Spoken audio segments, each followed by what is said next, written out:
এক প্রবাসী ভাইয়ের জন্য এই বশীকরণ নকশাটা তৈরি করতেছি। সে তার ভালোবাসার মানুষকে, তার পছন্দের মানুষকে বশ করতে চায়, বাধ্য করতে চায়, তার আপন করে পেতে চায়। তার জন্য আমি এই নকশাটা তৈরি করতেছি। আপনারা চাইলে নিজেরাও এই নকশাটা নিয়ম মতো তৈরি করে প্রয়োগ করতে পারেন এবং আপনার ভালোবাসার ব্যক্তিকে, আপনার পছন্দের ব্যক্তিকে আপনার বশীকরণ করতে পারবেন, আপনার বাধ্য করতে পারবেন। আপনি তাকে যা বলবেন তাই শুনবে, তাই করতে রাজি হবে, আপনার কথা ছাড়া এক চুলও নড়বে না। যদি আপনারা নিয়মটা শিখতে চান, অবশ্যই ভিডিওটা প্রথম থেকে শেষ পর্যন্ত দেখবেন। কেউ 1 মিনিটের জন্য, 1 সেকেন্ডের জন্য স্কিপ করবেন না। কারণ যদি স্কিপ করে ভিডিওটি দেখেন তাহলে হয়তোবা ভিডিওর কোনো গুরুত্বপূর্ণ স্টেপ আপনার মিস হয়ে যেতে পারে, যার কারণে এই ভিডিওটি আপনার কোনো কাজেই আসবে না। তাই অবশ্যই আপনারা ভিডিওটি সম্পূর্ণ দেখবেন এবং ভিডিওটি শেয়ার করে আপনার টাইমলাইনে রেখে দেবেন, যাতে করে প্রয়োজনের সময় আপনি এই ভিডিওটি দেখে সঠিকভাবে, সঠিক নিয়মে এই নকশাটি তৈরি করে প্রয়োগ করতে পারেন। এজন্য প্রথমেই আপনি একটা সাদা কাগজ নেবেন এবং একটা মেশকো জাফরান কালি সহ কলম নেবেন। যদি মেশকো জাফরান কালি সংগ্রহ করতে না পারেন তাহলে একটা লাল কালির বল পেন নেবেন। এরপরে আমি যে নকশাটা লিখেছি আপনারা এই নকশাটা হুবহুব লিখবেন।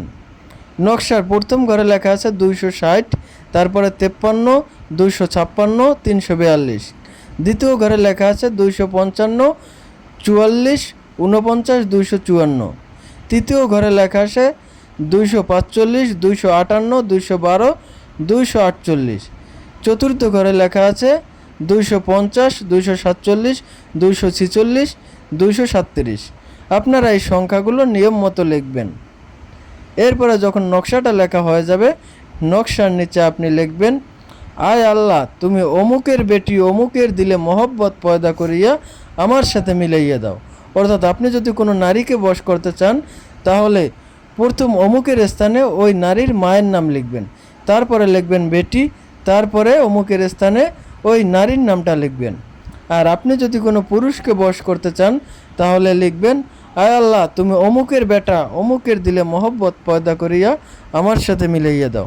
প্রথম অমুকের স্থানে ওই ছেলেটির বাবার নাম, বেটির স্থানে লিখবেন বেটা এবং দ্বিতীয় অমুকের স্থানে ওই ছেলেটির নাম লিখবেন।